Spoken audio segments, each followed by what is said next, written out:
2012 Buick Lacrosse. Look at this horse shit.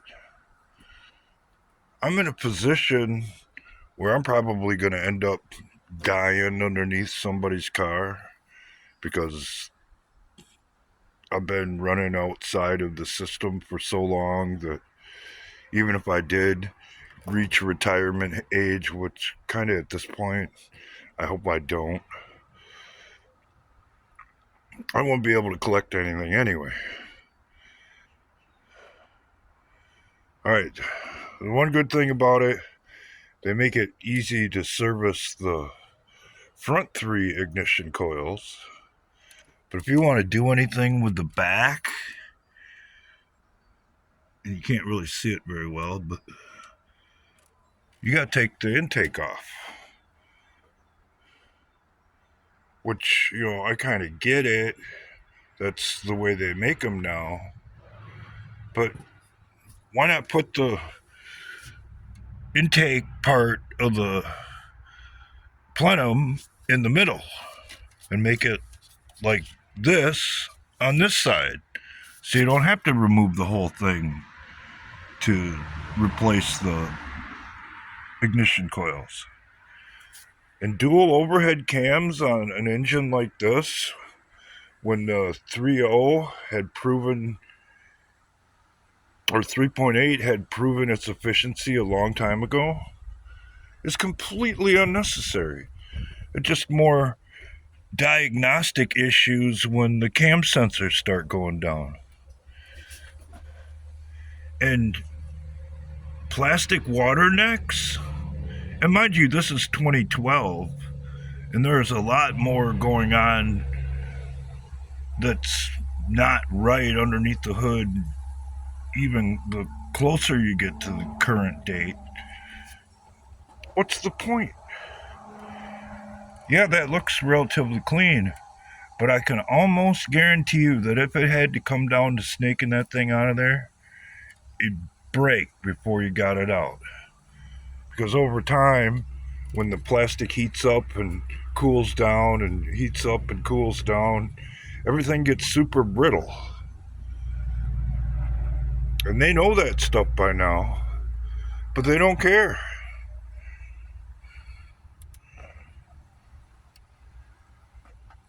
Like I said, just because it's new, shiny, and all that fun stuff doesn't make it better. I mean, you look at the inside of this thing.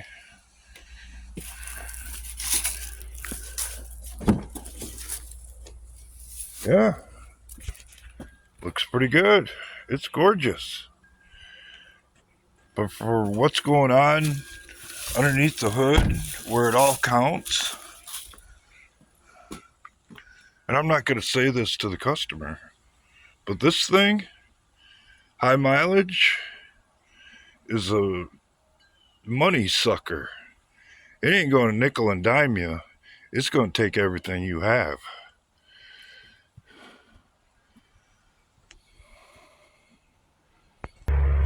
So bring on the revolution. I'll fight like somebody who doesn't have anything to live for, because this is what I have to look forward to. And worse compared to the way that they make them now. Because I have worked on some of the newer stuff with certain inherent faults. And believe me, what I've just showed you that goes on with this Buick is nothing compared to what you see once you get up towards 2021, 2024. So, bring it on.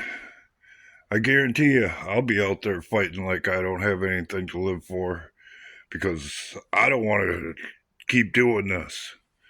Because this shit, quite literally, is insane. And just like the control system that has been placed on top of our modern government, and that they're trying to pile even more on, It ain't got to be that way. But because someone thinks they have a better idea and things have to be completely redesigned after they've already proven their worth, it's the way it is. And like I did a couple of videos back, you can make that comparison to where we are with our government as to the way they make the cars nowadays.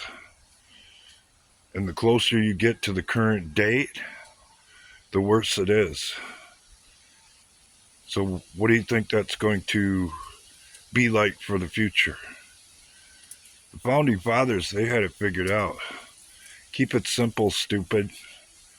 Keep the federal government out of your affairs and let the states decide what the people of that region or that state want to do, as opposed to mandating it across the board federally.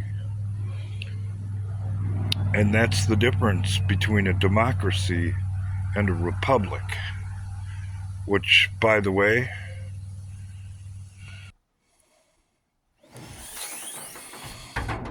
is what this country was designed to be.